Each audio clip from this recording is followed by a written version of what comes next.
let's get into the giant mailbag. What crazy thing did Citi do this week? It's time for Mattress Running the Numbers. Ready for the main event? The main event. Frequent Miler on the air starts now. Today's main event, the best path to Priority Pass. We got some bad news this past week about the Chase Sapphire Reserve and Ritz-Carlton cards, which have Priority Pass. They still will have Priority Pass as a benefit of each of those cards, but they will know those versions of Priority Pass will no longer let you get free meals at Priority Pass participating restaurants. Wow, That's a try to say mouthful. that 3 times fast. See what I did there? Mouthful. Priority Pass restaurants. Oh man, you know, our last coffee break, you were full of bad puns, and now it's just flowing right into today. I don't know what to make of that, but But anyway, so there's been some big changes, is what you're saying, in Priority Pass, and we're gonna have to talk about your best ways to get into a Priority Pass lounge, right?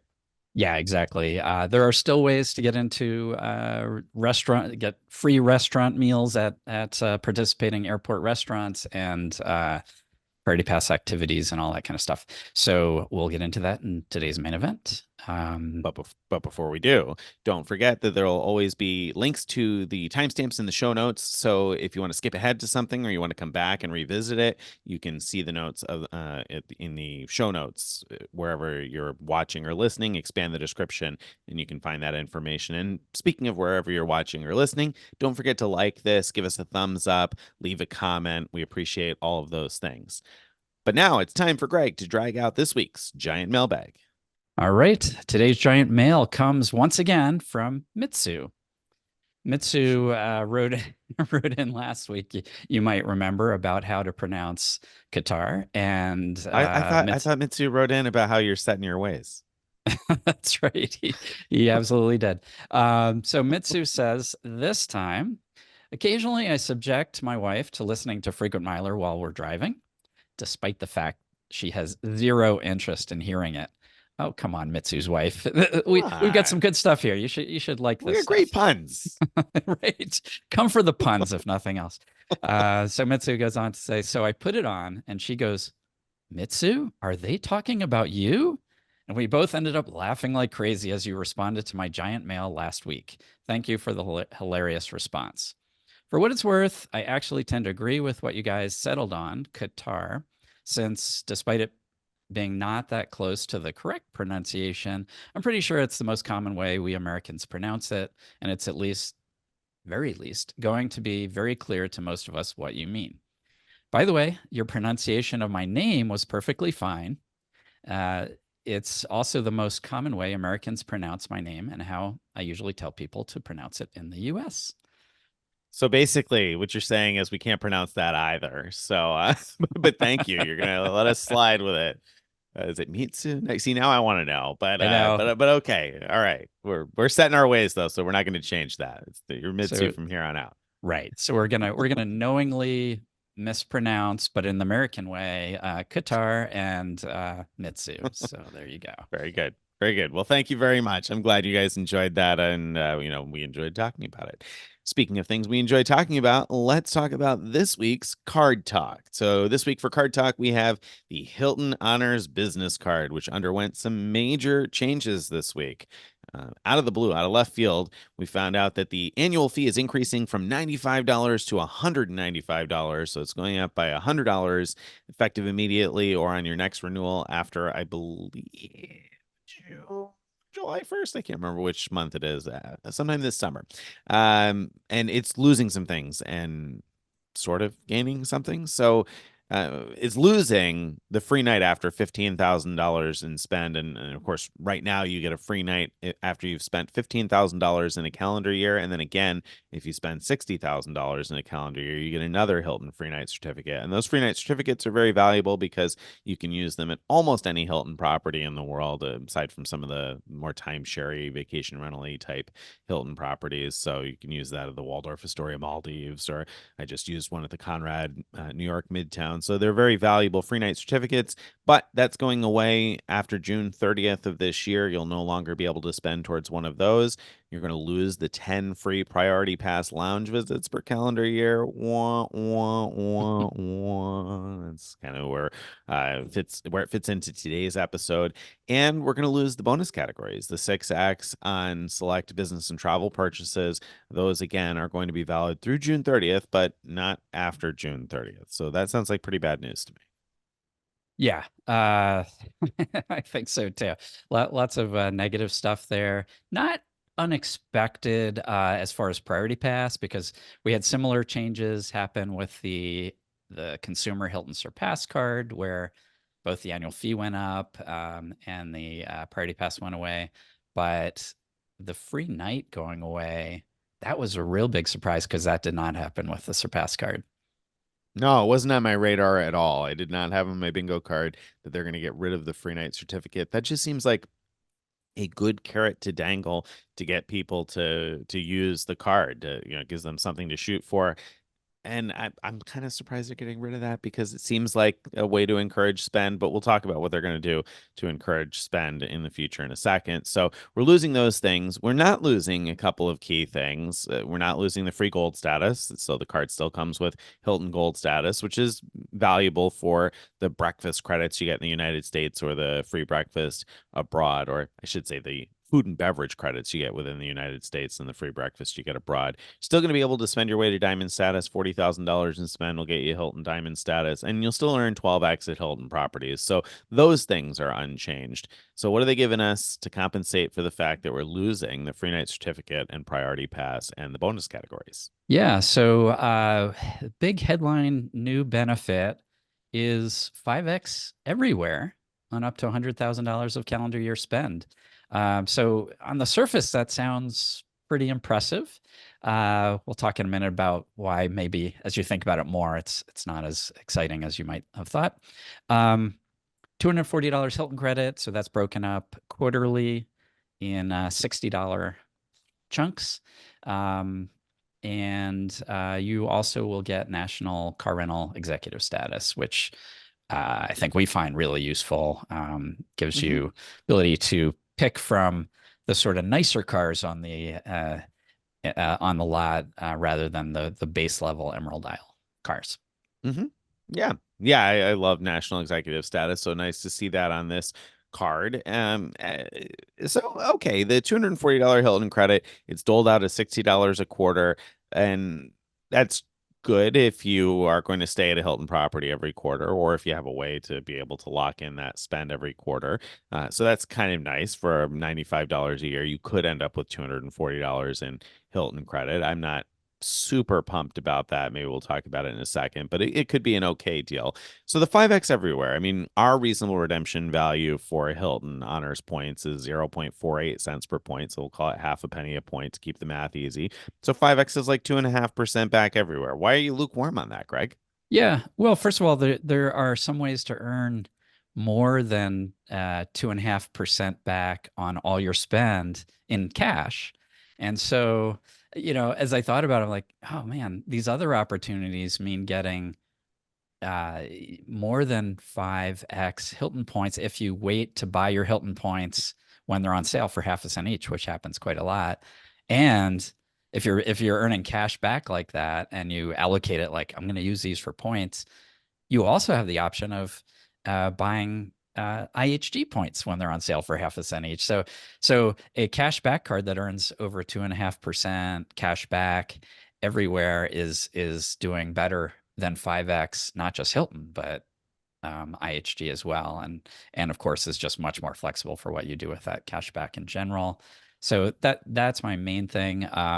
Just real briefly, off the top of my head, the main cards that earn better than 2.5% are there's several Bank of America cards where if you have something called preferred platinum honors status with Bank of America, then you get a 75% bonus in the earning rate. And so a 1.5% cash back rate goes up to 2.62%. There's also this new Robinhood card that's coming out that will, the gold card, I guess, that will give you 3% everywhere. who knows how long that'll last, but that's what they're advertising right now. So that would be a 6x everywhere card. Right. And like you said, who knows how long that'll last, but the point is that there are opportunities out there anyway to get better return. And even if you accepted slightly less return, then I would still probably value the flexibility of cash back to Yeah. decide whether you want Hilton points or not, versus locking yourself into only being able to use your points at Hilton properties. So Greg's point is that you can do better. Even if you do worse, though, it's not necessarily that much worse, in my opinion. Anyway, if you were to earn 2% cash back, you could buy yourself 4 Hilton points per dollar. So, this 5X everywhere is an extra 1 Hilton point per dollar over what you could earn with a 2% card you can get from a bunch of different banks. It's widely available and more flexible. So, yeah, this isn't wildly exciting to me, and it's quite a downgrade in my opinion over having the $15,000 free night certificate. Now, I kind of understand it because they want to get people in the habit of using the card all the time, and I'm sure that Hilton is figuring that if you give people 5X everywhere, then that seems like a nice multiplier. People will get in the habit of using the card. I just wouldn't recommend it, and it's a big downgrade, and here's why. Previously, with $15,000 in spend, you would have earned at least 3 points per dollar. So you'd have earned 45,000 points and a free night certificate that you could use for a value of up to 95,000, 120,000 at some properties, points. So you're getting both of those things. Now you're going to get 75,000 points. So 30,000 more points than you would have gotten, but no free night certificate. To me, the free night certificate was worth significantly more than 30,000 points, which I could ordinarily buy for $150. The certificate was worth well over $150. In fact, I just used one a couple of nights ago in New York City for a night that would have cost $600, got upgraded to a suite that would have cost even more. So losing the ability to spend to that, I think, is a big hit to this card. Yeah. And now I think there's a short-term play, right? Which is that if you spend up to 15K or 60K before the end of June, you'll still get those free night certificates. So earning 5X on all that spend, if you can, accomplish that much spend that quickly, is a really good deal. I would totally be willing to go for that. One other thing to consider. I do intend to pursue that for the record. I like at 5X, of course. Yeah. Like Greg said, if I have most of the 15K spend still to do. So if I can get the 75,000 points and the free night certificate, I'll take that one time. So thank you, Hilton. But long term, that obviously when that goes away, it's not going to be exciting anymore. One other thing to consider is that Amex membership rewards points transfer 1 to 2 to Hilton. So if you have a card like the Blue Business Plus, which earns 2X everywhere on the first $50,000 spend each calendar year, then you're essentially earning 4X that way. But even better, they occasionally have transfer bonuses to Hilton, and so you'd be earning more than 4X if you wait for a transfer bonus to transfer to Hilton, if that's what you want. So, yeah, you can do better elsewhere. Is our short answer. The moral of the story, yeah. And the Hilton credits are nice if you're going to stay at Hilton's regularly. If you're not going to use all 4 of them over the course of a year, it doesn't make up for the annual fee. If you only stay 3 times, then it saves you a maximum $180. And we've talked before about how you shouldn't value credits like that at full face value. So you should be valuing that less than 180, and the card's going to cost 195. It just doesn't seem worth it to me. So that's a bummer. It's too bad to see those changes happen to the card, because I think it was an okay card to have. And I just picked it up last year. I'm disappointed that they're getting rid of the ability to spend to a free night certificate in the middle of the year. In some cases on people who probably just opened the card recently. That seems nutty to me. Yeah, that would have been a good candidate for our crazy thing segment. Yeah, that's true. It would have been, but we had other candidates this week. So let's talk about what crazy thing did United Airlines do this week? Yeah, so United had an impeccable rollout of their points pooling. I think you could peck that, actually, Greg. You could peck this impeccable rollout. All right, so we've got crazy thing. We've got thing 1 and thing 2 from United this week.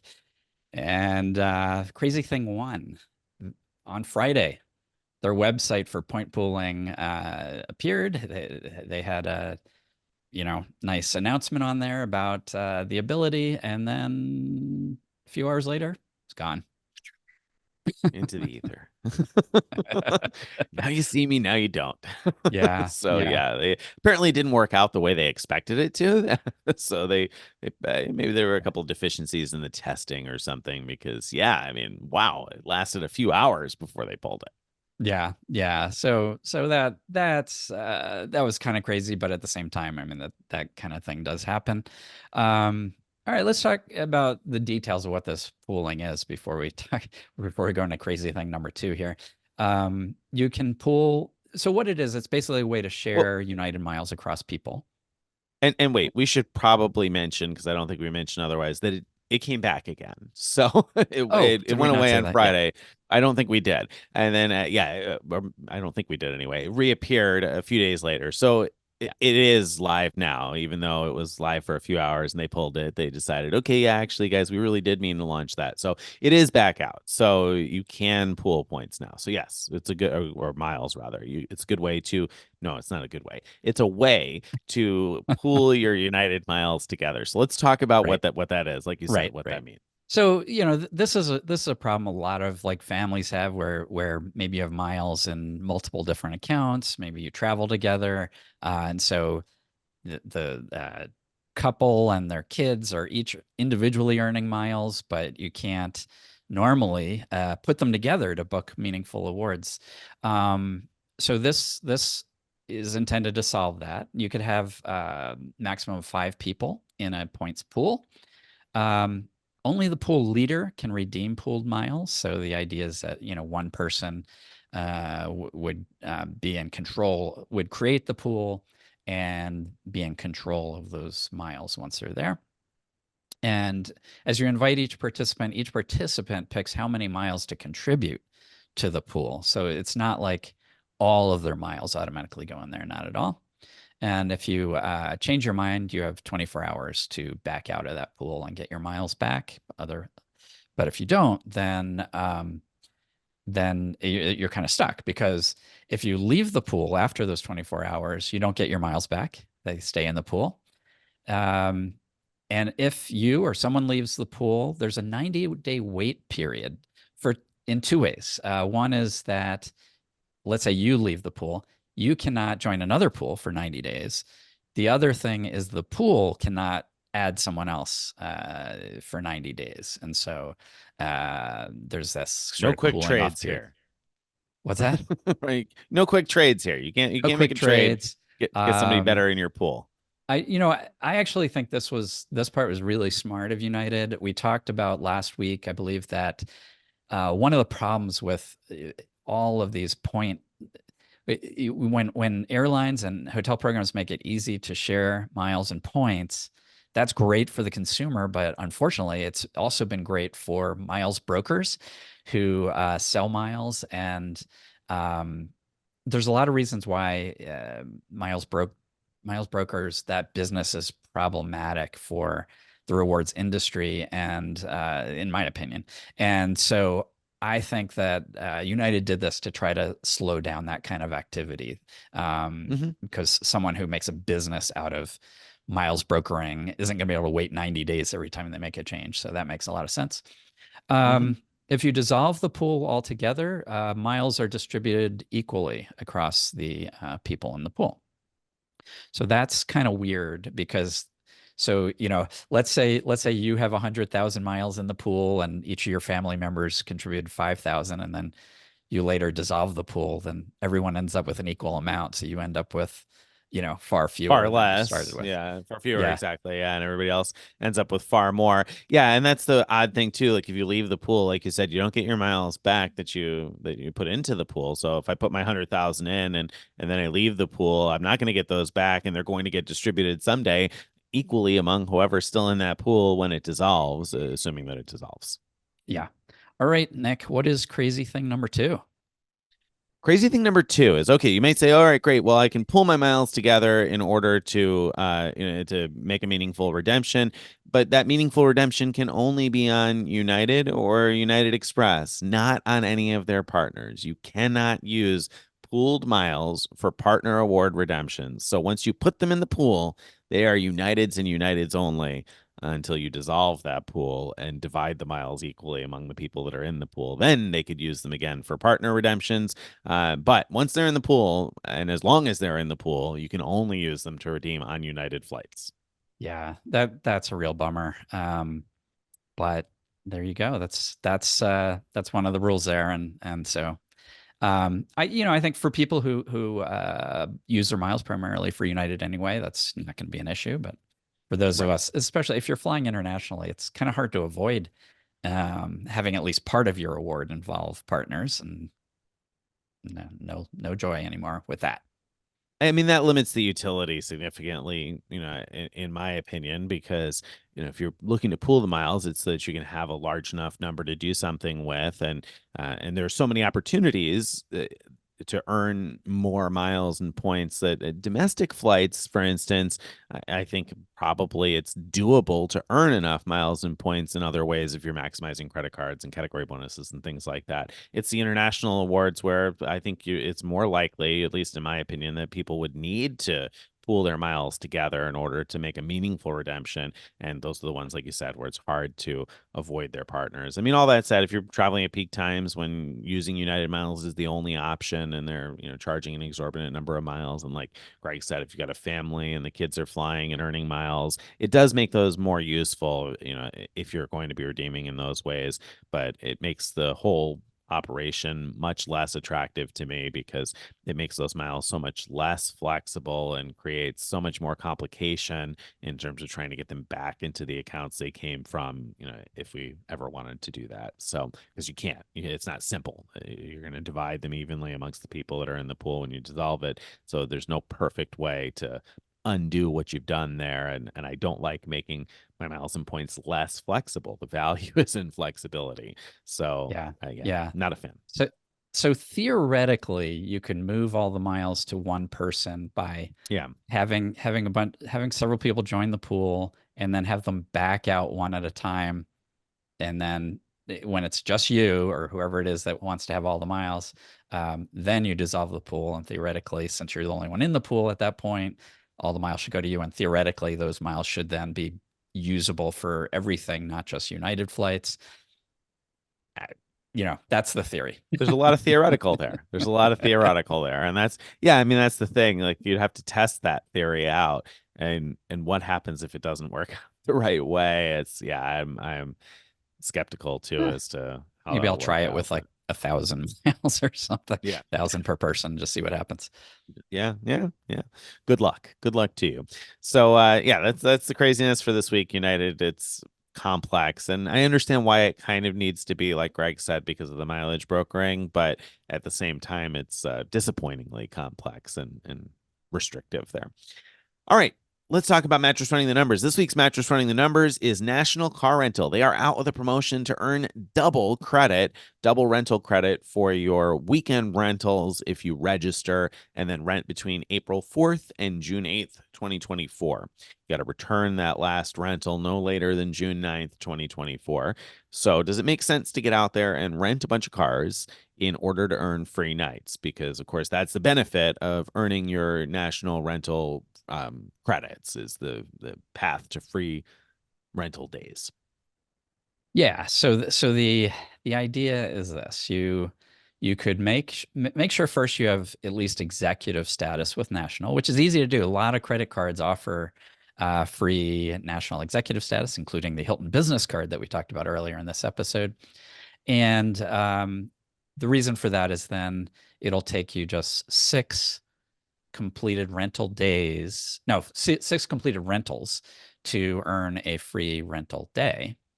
So the idea then, since you'd be getting double credits with this promo, is to book 3 cheap one-day weekend rentals, and then you'd earn that free rental day from those 3 cheap rentals, and then you could use that free day on an expensive rental. For example, maybe you want to do a expensive one-day one-way rental. Just to give like one example is maybe you're flying out of an airport that is not that close to your home, but within driving distance, and you have a way to national close to you, you could theoretically get to the airport by using your free one-way rental and then drop it off at that wherever the airport is that you're flying from. Is just one of many examples of how you could use a free one-way for a lot of value.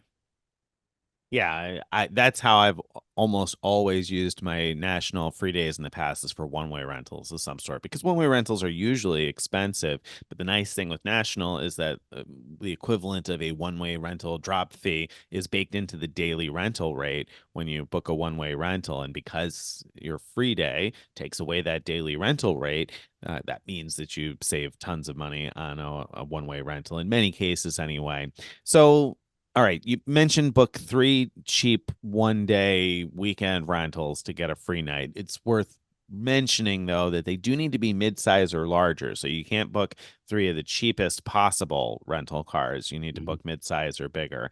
So is it worth it, Greg? I mean, do you think you can legitimately book 3 separate rentals for cheap enough to make that 1-day free day worth it? That's the question. But there's more to it in my mind of whether it could be cheap enough, but also is it worth the effort? So first of all, there are rules in the terms against stacking them all up. Like you can't just rent 3 cars on the same day.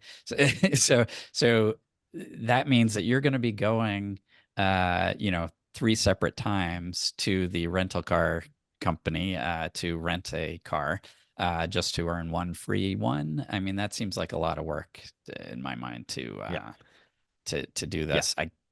Maybe theoretically you could go do it all in one long weekend. I'm trying to remember what their rules are for what it means to be a weekend. But could you rent one, come back the next day to return it, and then rent the next one, and so on? I don't know. But even doing that just seems like a lot of work to save a few dollars. So I'm not in for this one at all. No, I mean, I don't have a specific need where it would make sense. I mean, there's times where I remember not that long ago, within the last couple of years, I was looking at a one-way rental from Tahoe to somewhere in California, and to get a minivan, I think it was something like $300 or $400 for the rental I was looking at. Now, if I were in that spot and I was looking at a very specific, expensive rental like that, then okay, maybe it would be worth the 3 weekend days, but it would have to be a significant savings because, like you said, it's not just the fact that you got to spend the money on the 3 weekend days, but the time doing it. So I'd have to be saving a substantial amount. I wouldn't be doing this to save 20 or 30 or $40, I don't think. So like Greg said, probably not worth it in the vast majority of cases. Right. What if you're just 2 rental days away from a free rental? Then do you do the one? Do you do the one, throwaway weekend one just to get that free one? Well, no, remember, so it's rental credits with National, which you get 1 rental credit for a rental of, I think it's up to 4 days. Don't quote me on that. So a 2-day rental does not give you 2 rental No. credits. I'm not saying that. What I'm saying is you're two rentals away from a free day. What I do too. So you do a 1-day rental, 1-day weekend rental in using this promo to earn double, which would be 2. Oh, right. And so that gets you to the 6 needed for your free rental day. Yeah.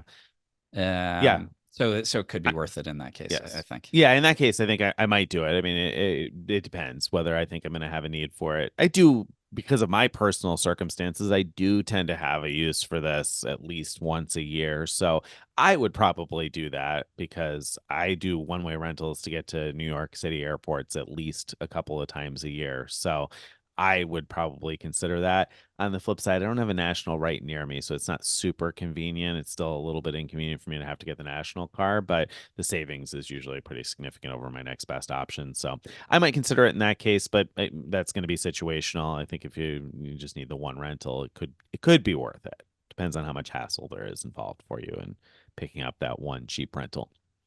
So there you have it. We think probably not worth mattress running entirely, and maybe it's worth it if you only need like one. There you go. All right. this week's award talk. We got several things up for award talk. First off, this week is something that you discovered and wrote about using Qatar Avios to book some regional first class awards. Yeah, yeah. So I was looking at flying from Detroit to Charlotte, North Carolina, and I was using various award booking tools to see what was available. And it looked like the best deal was to book uh, economy, American Airlines economy, using Qantas, not Qatar, but Qantas miles for, I don't remember, 8,000 miles or something like that. Maybe it was less, but it seemed like a good deal. But I was curious whether there were other options that would be better, because the tools, showed me the price using Qantas, showed me the price using American, Alaska. Yeah, I can't remember which other partners that it showed, but they're all partners with American, and so you can when awards are available to partners, you could use the American Airlines partner miles to book, and sometimes those give you much better pricing. Anyway, so I jumped onto Qatar's website to price the same thing because I know they're a One World partner with AA, and I saw not only was the economy flight cheaper, only 6,000 miles one way for this short flight, but first class was only 12,500 miles. I just figured I have so many Avios. I figured, oh, that's so cheap. I'm just going to book us in a first class. Why not? And I ended up doing the same for our return flight as well. And so uh, I wanted to, show this is a really good deal in general for regional flights. Now, this only works with short, nonstop flights on a one world carrier like American or Alaska Airlines. And as you get to longer distances, the price goes up a bit, and the pricing is really good up to around 2,000 miles distance, somewhere around in that range. Um, and you know what? Check out my post. I wrote a detailed post. It was supposed to be this like really short post saying, "Hey, look, you could get cheap short distance first class for 12,500 miles." I really thought this was going to be like a one paragraph post. Turned into a few more paragraphs. It turned into like the Bible for booking regional first class with Qatar Avios. So you'll find a lot of good information in there about what tools to use to search for awards, what programs to use to search for awards, how to know which airports will be within which pricing points. There's even a little tutorial in there about how to create your own distance map around your local airport to see at a glance which airports will cost 12,500 miles for first class, or 16,500 miles for first class, or 22,000 miles for first class. And you'll be surprised at how far you can go for 22,000 miles one way in regional first class. So a lot of good Yeah, stuff. and like you said, I think the nice thing is that it's really easy to collect Avios. Just transfer from all of the various major transferable currency programs, and there are frequently transfer bonuses. So when you say 22,000 Avios, for instance, it doesn't necessarily feel that expensive to those of us with a decent balance of Avios, since we are able to fairly regularly replenish those if we need to with transfer bonuses, or you may just catch a transfer bonus at the right time. So even with a 25% transfer bonus, that becomes a really good deal compared to your other options probably for booking those types of awards. So yeah, I thought that was a great find, a great little piece of intel. And I learned that Detroit to Charlotte is shorter distance than Albany to Charlotte, which surprised me. I guess I just didn't have the map in my mind as to how much closer Detroit was to Charlotte. I have in my mind that Detroit is like way out there somewhere, but clearly I was wrong. So Did you check whether Albany to Charlotte? You told me that that's 650 miles, which is exactly the distance band that is in Qatar's first lowest distance band. Did you no, check whether it prices that way? I didn't check. No, it was. It's 646 miles. So yeah, it was Oh, very it should. close to the yeah, right under the wire there. But no, I didn't double check to make sure. I Yeah. just assumed that Greg the Frequent Miler was right. Well, not everyone measures airport distances the Yeah. same way. So Yeah. sometimes when it's that close, it could go either way as to which band it'll price in. That's But true. So I should have. Yeah. probably it'll probably work, Probably. Probably work assuming out. you have a So, all right. nonstop American Air flight.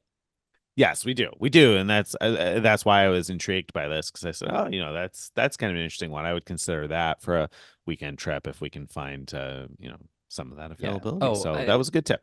yeah, we should mention too that with Qatar award flights, you can cancel or change the flight as long as it's more than 24 hours from departure for only $25. So that's not as good as American Airlines where it's free, but it's better than many programs. So that was another thing that attracted me to it.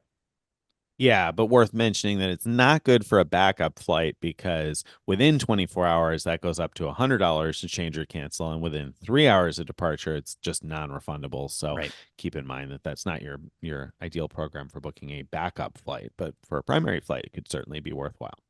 All right, but that's not all you've written about this week. We also, well, I shouldn't say that's not all we've talked about this week in terms of award talk. We talked a couple of days ago on our coffee break, our latest coffee break, which I don't know which coffee break number that is, number 3, number 4. It's a relatively new series. We've been doing our 20-minute coffee break episodes. If you haven't checked those out yet, you'll want to check those out in the podcast feed as well, where we do a shorter form segment and talk about one thing. And this week's one thing was talking about preferred hotels and being able to book preferred hotels online using choice privileges points, which was great news. And you explained that, there are ways to search for that. And then you wrote a post about how to find those. And it was a little complicated, wasn't it? Yeah. So this almost belongs in the What Crazy Thing segment. So, we're excited that you could book preferred hotels online with choice points. In fact, I have a trip to Lisbon coming up in the summer where I was able to book. There are 2 hotels in Lisbon, and I booked both of them for different days, and the value is incredible. These are hotels that would be over $500 a night, and I'm booking for one hotel for 25,000 points a night, the other for 35,000. So getting around 2 cents per choice point, which because they transfer 1 to 2 from Citi Thank You points or from Wells Fargo points, that's like getting around 4 cents per point value from those programs. Anyway, amazing value. But back to the crazy story here is that initially, when we found out they're bookable online, we noted that if you didn't have enough points for at least one night in your choice account, the website that shows you the preferred hotels and lets you book them did not let you click in to see the availability calendar for a hotel you're interested in. And so I wrote a complicated post with 3 ways to check award availability if you don't have enough points in your choice account. And in fact, Carrie made a video showing how to do the most complex of them. And then we got a reader tip that, oh, all you have to do is switch to map view when you're looking at the preferred hotels. And then when you click on a hotel, even if you don't have any choice points at all, it'll get you to the award booking calendar and you can see exactly when it's available. One tip that people might not have noticed, I've added it to all the posts, but if you read early on, you might not have caught this. When you're looking at the award calendar, just because it looks like days are available does not mean they necessarily are. You have to actually click on the dates you're interested in, and then it will actually show a little thing really quickly. It'll say checking with the hotel, something like that, or checking availability with hotel. And sometimes it'll say, no, sorry, that's not available, despite the calendar indicating it is. So make sure you go in there, click the dates of interest, and see if it then as long as it doesn't show an error message at that point, you should be good to go to then transfer points to choice or buy points for choice and book that thing. Yeah, well, that's a great safety tip because you don't want to think that it's available and transfer over your flexible transferable currency points only to get a bad surprise. So that's a great safety tip there to double check and make sure. And a great tip, great reader tip in terms of how to check for availability, because I'll admit that I read your post about how to do it and I was like, I don't know if I really want to book one of these things badly enough to take the time to Yeah. figure all that out. Even though I understood it, and it's actually not that tough if you just follow the directions that Greg laid out. But at the same time, it Yeah. was like, it's not that tough, but I don't know that I have enough desire to book one of these places to make it difficult on myself. And then I saw that tip and I was like, oh, wow, that's actually way easier. So Yeah. that Switching was the a map view is, fantastic tip. is a really easy way to do it. Who would have expected that would do it? I mean, I don't even, I'm curious how they even figured that out, but probably accidentally by clicking on Yeah. map I view to mean, see where things were located. if you start on map view, it would be obvious. And so, yeah. Yeah. There you go. All right. So that's how to find your preferred hotels with Choice Points. Speaking of Choice Points, though, Choice Privileges also launched something somewhat interesting this week. They have experiences now, Choice Privileges experiences that you can book with Choice Points. And I wanted to call this out because they're doing auction style stuff now. So, whereas in the past, we've seen Choice occasionally offer some interesting sports experiences, they've done a bunch of college sports experiences and some professional sports experiences that you could buy outright with Choice Points. Now they're doing some auction style experiences. And I find that interesting because, number one, some of the packages are pretty good. Number two, I think it's likely that this is going to fly under the radar. I don't know Choice's core customers that well, but I imagine that many of them are not laser focused on their Choice Privileges points and what you can do with them, and following the auctions. And if you're mostly earning your points from Choice Privileges stays, you probably have access to fewer points than somebody who's collecting a lot of Citi Thank You points anyway. So I think that there could end up being some interesting values here. And one of the things I sort of insinuated, but I didn't actually spell out completely in the post, was that there were some interesting auctions. There was one in particular. It was tickets for an upcoming country concert for a singer I'm actually not familiar with. Kane Brown was the name of the singer. But there was an auction style for the highest level of tickets that was starting at the fewest number of points out of the various packages that they had available for this concert. And what made it interesting is the inclusions. You wouldn't have known if you just saw tickets to Kane Brown, and like me, you didn't know who Kane Brown was. You might have scrolled past that, which is what I did at first. And then I went back and I was like, let me check out each of these packages, because I know that in the past, Choice Privileges has sometimes included things that just I wouldn't have expected in the package. And sure enough, when I clicked through this auction that at least at the time was going for 19,000 points, and it had days left, so I'm sure it's going to end up quite a bit higher. It might be over by the time this publishes, but this package that was at 19,000 came not only with tickets to a concert, and actually they were tickets for, I think, a meet and greet and, like, stage side seats. And so if you were interested in the concert, I think it would have been a cool concert experience with merchandise and all sorts of bells and whistles.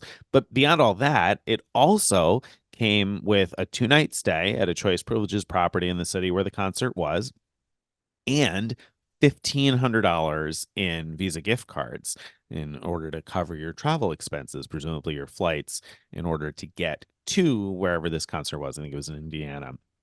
And so I don't know where that one will end, but I think it's conceivable that auctions like that may end at few enough points that it could be worth one of those just for the $1,500 in Visa gift cards if it's coming with something like that. Yeah. The thing is, though, you got to click on the listings to see what they come with, because some of them don't come with anything interesting at all beyond the event itself, which is great if you're interested in the event. But some of them come with inclusions like those where you might be like, oh, wow, well, I can get a free weekend trip to this place that maybe I'm interested in visiting, essentially, or way more value than what the points are worth just out of, this package, even if I'm not interested in the core items. So anyway, it's worth taking a look at those, I think.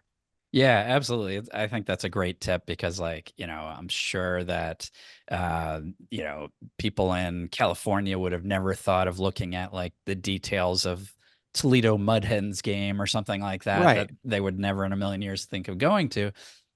But that package might actually be worth getting without even going to the game at all. So Right. that's a really cool tip. Yeah. So let's take a look at those. And again, right now, as we publish this, I don't know that there'll be something interesting today, but I think it's worth keeping an eye on because I would bet more likely than not there are going to be some opportunities coming there because people will Yeah. forget about it. And like I said, I think just there's fewer competition than if it was like Marriott auctions or Hilton auctions where there's tons of people with billions of those points. I think you're going to run into far less competition for these. So I think there's going to be potentially opportunities. So that's that. That's my tip of the week to keep an eye on that. And if nothing interesting comes of it, don't blame me. Blame trust. so, so that wraps up award talk, I think, and brings us to this week's main event. Main event time. The best path to Priority Pass. So, all right, full Priority Pass. Priority Pass is like a membership thing that a number of credit cards, high-end credit cards, give you free membership to Priority Pass. And the main thing about Priority Pass is airport lounge access. There are Priority Pass participating lounges across the world. Not every airport has them, but lots of airports have them. And having a Priority Pass membership usually gives you free entry, and usually with including a free guest or two. And I'm saying usually because there are some versions of Priority Pass where it just gives you the ability to pay for your access, which is obviously less desirable. So that's the main thing that Priority Pass is about. But in the last few years, they've added some additional things that are worth knowing about. One is airport restaurants. Certain airport restaurants participate in Priority Pass, and so you can actually pay for your meal up to something like $27 per person or something like that. 28, I think. But yeah. Yep.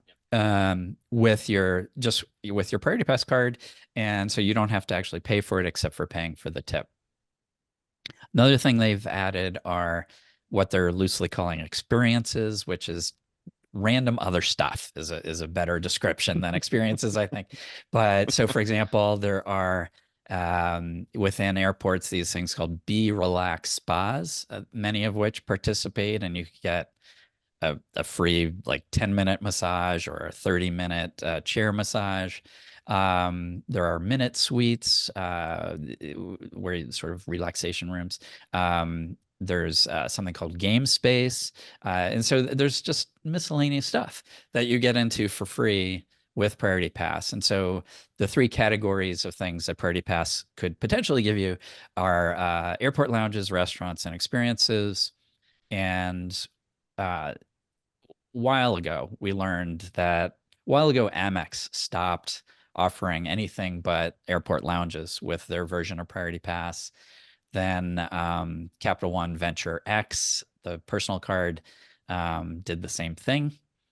And now we've learned that Chase, Sapphire Reserve, and Ritz Carlton will no longer be offering restaurants as part of their Priority Pass benefit. When does that end? It ends in July 1st, I believe. July 1st, 2024. Yeah. But at this point, it appears that they're going to keep the ability to do experiences. So I'm a little unsure about that because what's clear is that they're losing restaurants anyway. Yeah, I guess we should be clear that there wasn't an official communication to like bloggers about the change. It wasn't like a press release like, oh, we're changing this. It was something kind of snuck into the statements, the most recent credit card statements that people have received. It was like, oh yeah, by the way, we're taking away the restaurant access.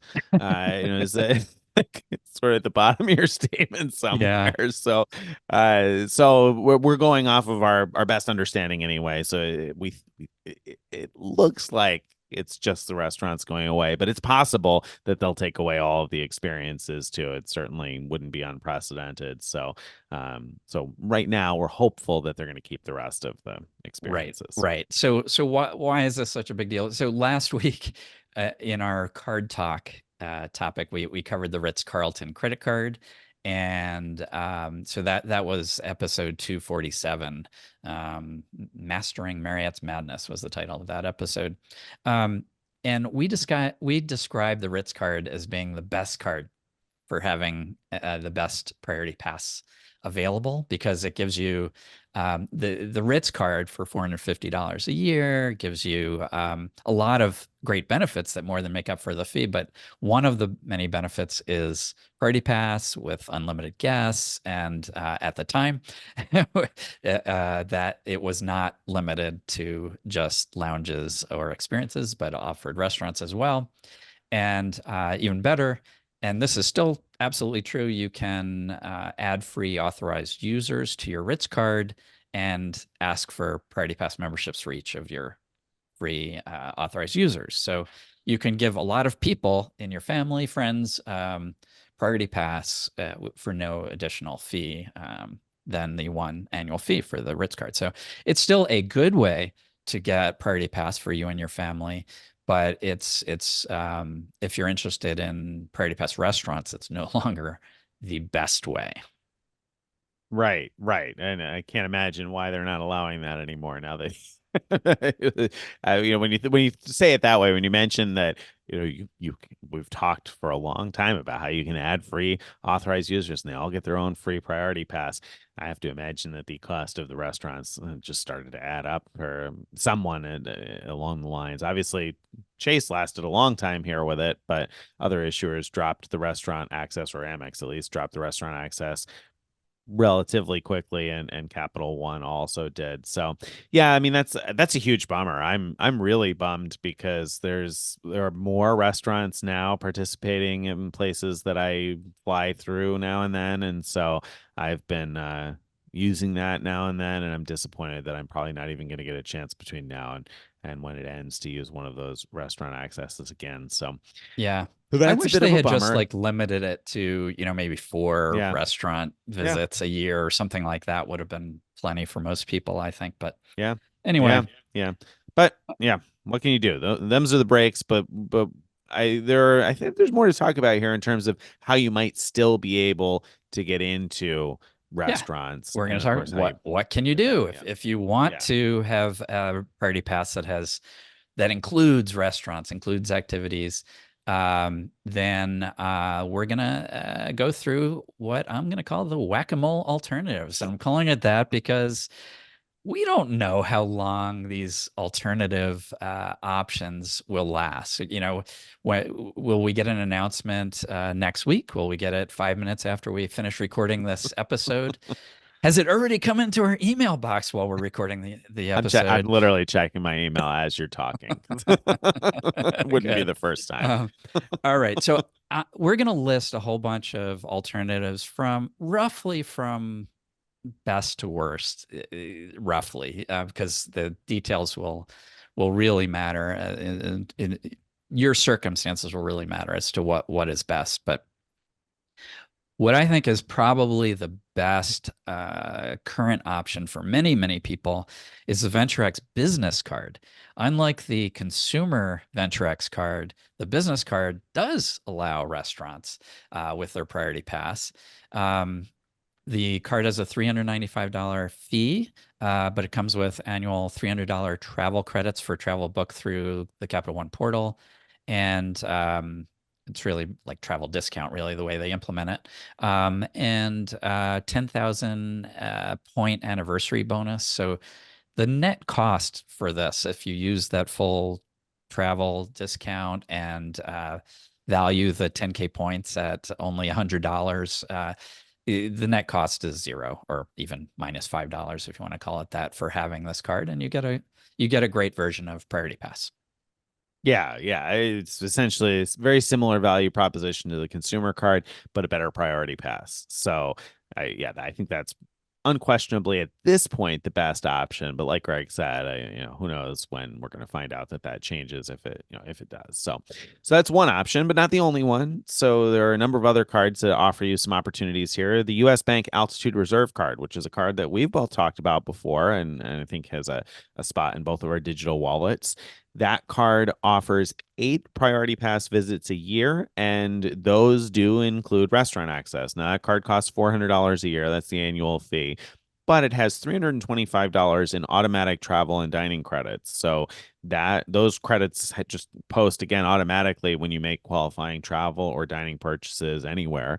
So really, that card to me truly feels like a $75 net cost because I mentioned earlier that you, in general, should not value statement credits at full face value because you normally wouldn't prepay for something at full face value. This one's pretty close to me though, because I know I'm going to spend more than $325 on dining alone or travel alone.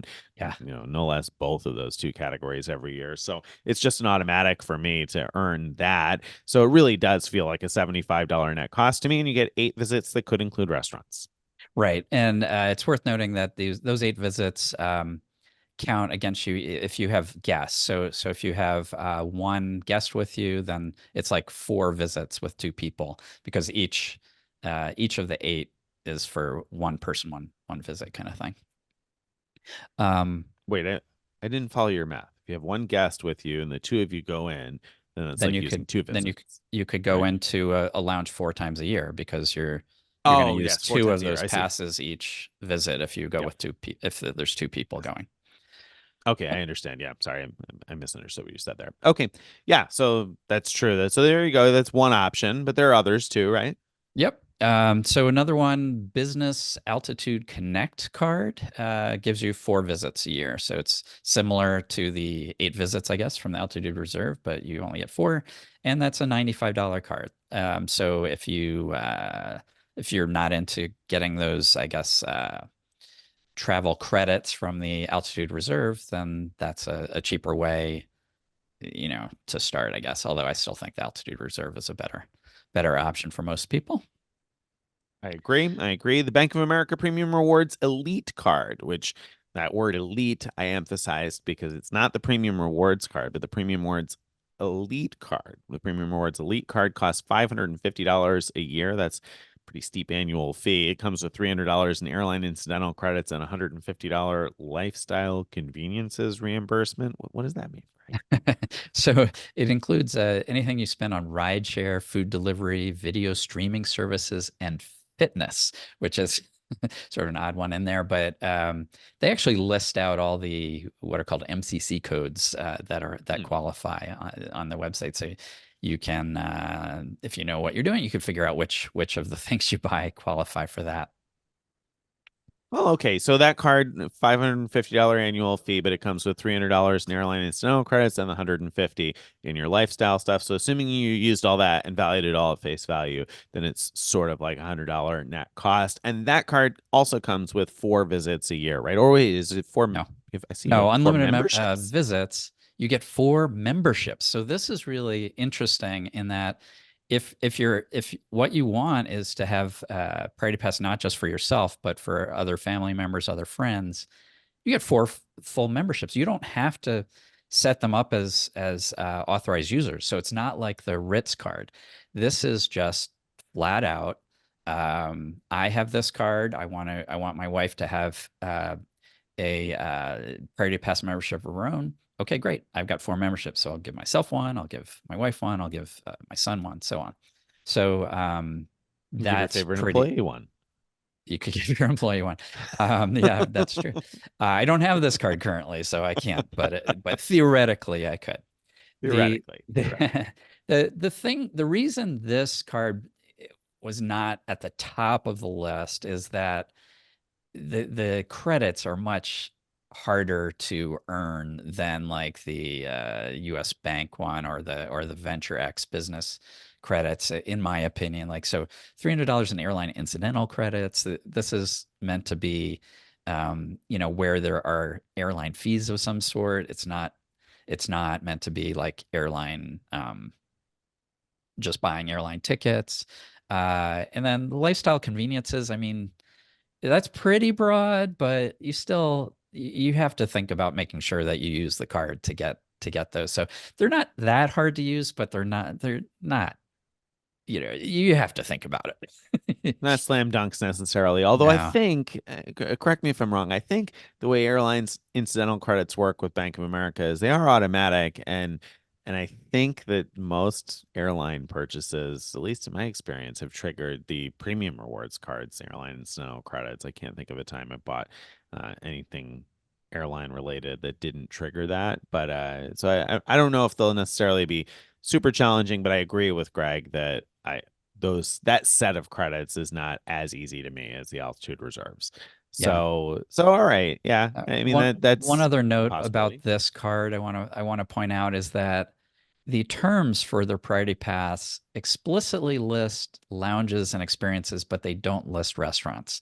Hmm. That doesn't mean that they don't allow restaurants, but it's not listed. And because they listed experiences, that concerns me. Now, I'm saying that because, like, for years, these things only listed lounges, even though restaurants were an option. But the fact that it also lists experiences makes me wonder. But anyway, that's Okay. we just don't know. Yeah.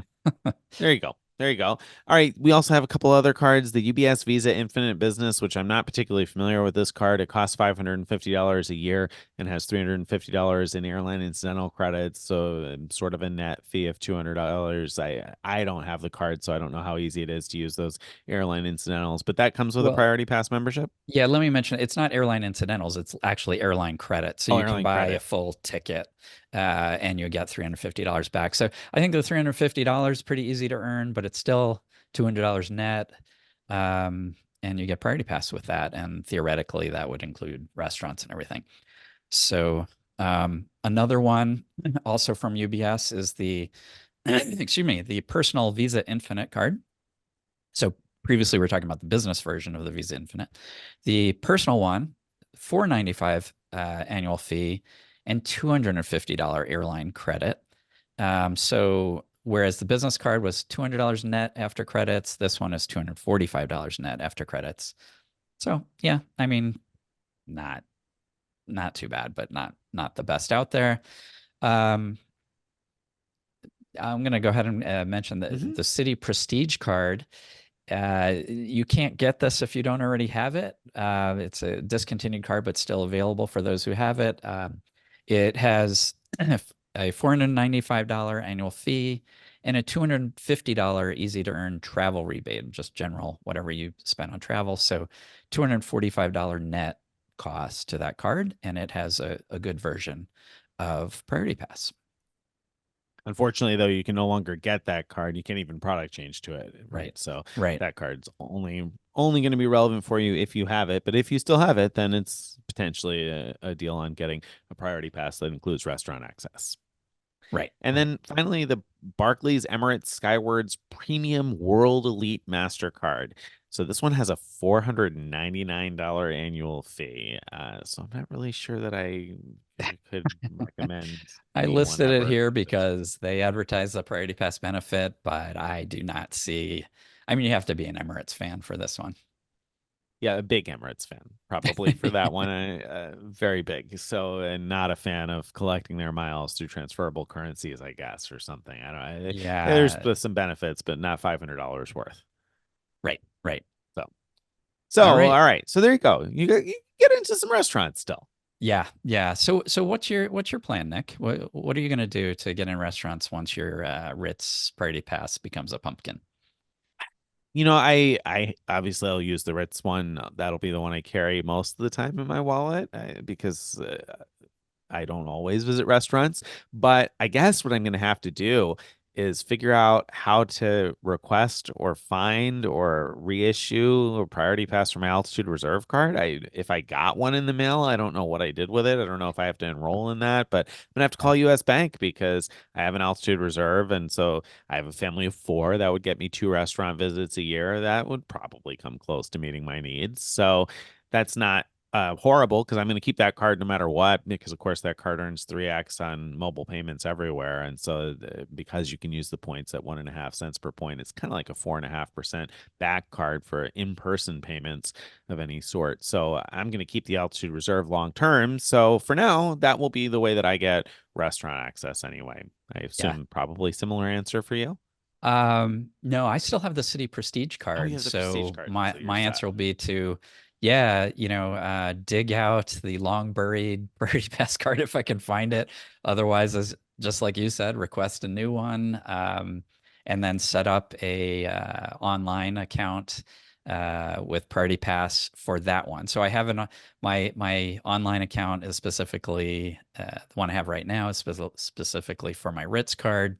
I'll create a second one for the Prestige card so that I can log into either one. And the reason that's important, at least one restaurant, the one I went to in Detroit, is they require you showing the QR code from the app. They do not Huh? take the They physical don't take the Priority Pass physical card. card at all? Nope. Really? Oh wow, I missed that. That's a pain because I created a login years ago for my Ritz card one, and I don't know what email address I used with it because I set up an online login for a Yeah. couple of them, and so I've tried resetting the password and I can't figure out how to do it. And I'm sure if I contact Priority Pass customer support eventually somehow some way we can get it figured out, but it hasn't been worth the hassle to me. I just carry the card in my wallet and I figure it's not worth the time to figure that out. But if you're telling me that some restaurants may require the QR code, man, I guess I might have to get on figuring out how to get that set up, or at least when I get my US Bank Altitude Reserve Priority Pass in the mail, I'll set that one up and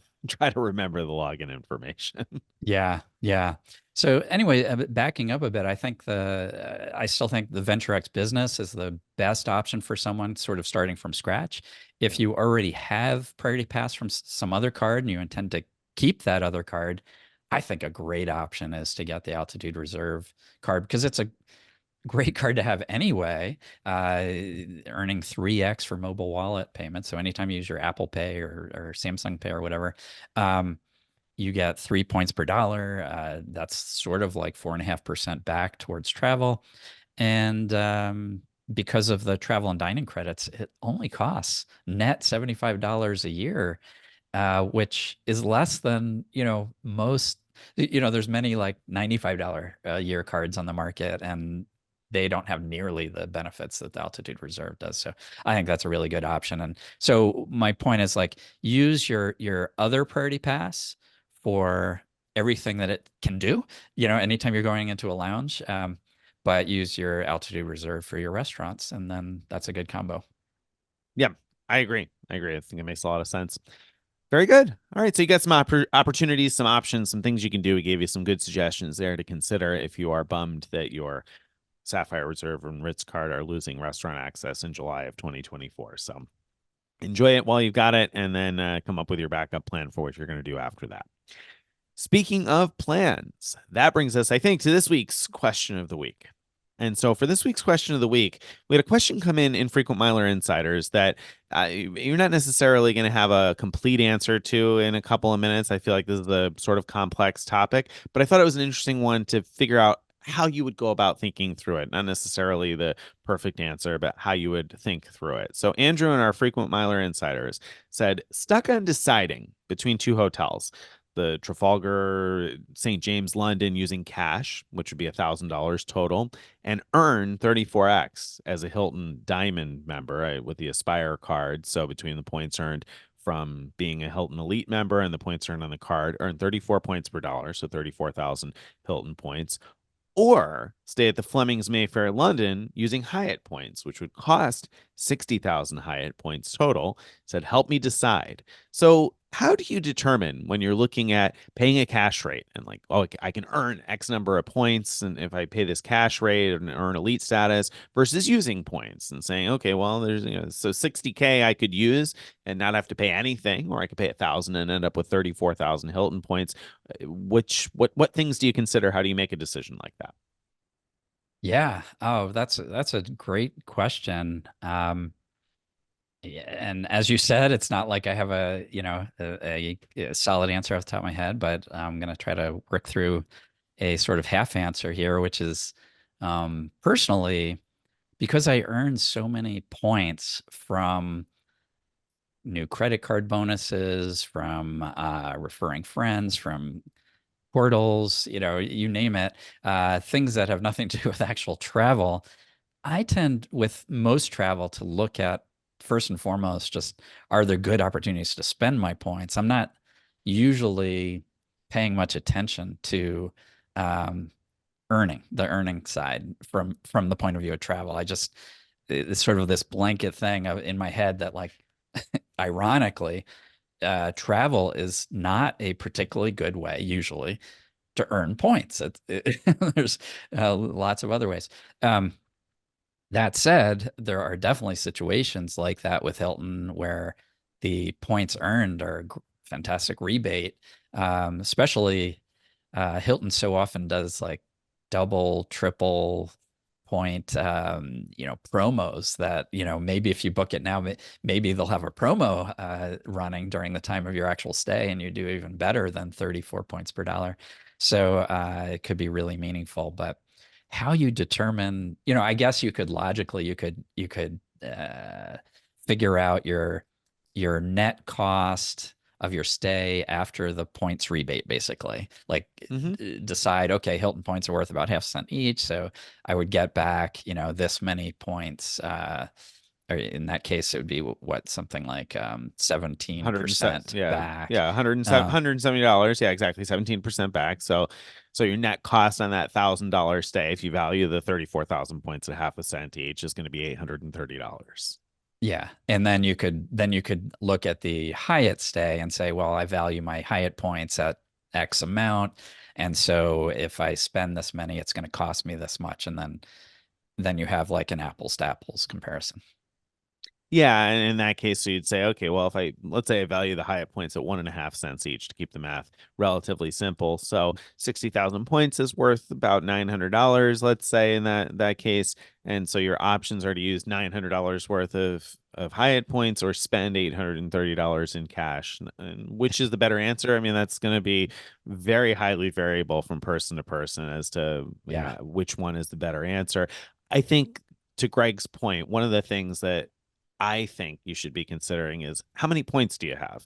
Because if you're really points rich, then, and I don't necessarily even consider myself super points rich, but I've got enough points where I personally wouldn't want to part with the $830 because I have a bunch of points and I know I'm going to earn more points in the future. So I'm not, that's not a resource that is like close to drying up, and it's also not a resource that's going to grow or appreciate in value in general. So I'd rather hold the cash, if it was close like that. If my value for Hyatt points was close to the cash price, then I would lean towards using the points because I have plenty of points and I continue to earn plenty of points. Now, if I didn't have plenty of points and I didn't continue to earn them at a fast clip, then I might be more cautious about, is this the best opportunity for me to use them? Are there other opportunities where I'm going to get more value than this? And, then maybe I would spend the money. So it's going to be an individual calculation there, but I think that that's the right way to go about doing it, to say, okay, well, first of all, how many points do I have? Because if I got 3 million points, and in that spot, I'm using the 60,000 points all day long. And then on the flip side, once I figure out, okay, well, that's not the case for me, then I got to figure out, okay, well, how much is the Hilton costing me after the rebate and points, and what kind of a value is that comparatively to the Hyatt points? So I'd probably personally in that case use the points, but that's going to be an individual. Of course, we oversimplify things. Like, suppose you didn't have Hyatt status, but you do, because you said you have the Spire card, you have top tier Hilton, so you're getting free breakfast at the Hilton. What if you're not at the Hyatt? And if that's important to you, then that's additional cost. Or another way of looking at it, maybe you're chasing Hyatt elite status, or you want to re-up your Hyatt elite status. So the benefit of staying there is not just that you're using your points for a certain value. It's also you're adding some number of nights to your how many nights you spent at Hyatt towards elite status. Whereas that does not matter with Hilton, because again, you already have top tier Hilton status because of your credit card. So anyway, more factors that are harder to turn into a mathematical formula. For sure. Yeah. And hard to answer in 2 or 3 minutes, but I thought it was worth discussing that those are some things that you should probably be thinking about when you're trying to decide, because many of us face those types of dilemmas. That, is this the right time to use points, or is it not the right time to use points? And I think you have to, again, consider your total points, how quickly you're replenishing your points, and how much value you're getting for your points, which includes things like free breakfast. Actually, let me point out one other thing, which I think is probably the most important, is which one do you really want to stay at? I mean, Well, true. the decision in terms of points or cash, it's pretty close, but is your heart set on one or the other? Go to that one. Yeah, true. And enjoy your joy of free, and pick the one that's more conveniently located. And that's actually another thing that I enjoy about this game, that years ago, if in fact, I remember going to Paris and staying at some Holiday Inn that was like, I don't know, an hour and change by train outside of central Paris, because that's where it was, cheap and within my budget to stay. And one of the things I love about Miles and Points is that I don't have to do that now. I can't stay at that place that's centrally located, that's convenient for me. And so that also plays into the equation in sort of the value, because we were talking about cash before, but also, if that Hyatt property is located much better than the Hilton property for whatever it is that I want to do in London, well, that's going to play into my decision then too. Then I'm even more interested in using the points. And of course, vice versa, you could tip the scales the other way. So consider that too. Wow, a lot of things to think about. So it's not an easy question to answer, but a good question nonetheless. If you have questions like that and you'd like to get them answered, you might want to join our Frequent Miler Insiders Facebook group. And so if you want to find more information about all the different ways that you can follow us and find out things like that, you want to go to frequentmiler.com/subscribe. Again, that's frequentmiler.com/subscribe to join our email list, follow us on social media, join our Facebook group, as I said. And if you have a question that you'd like to be considered for a future question of the week segment, or something that you'd like to be considered for the giant mailbag, you can send that too. Send it to mailbag@frequentmiler.com. Bye, everybody.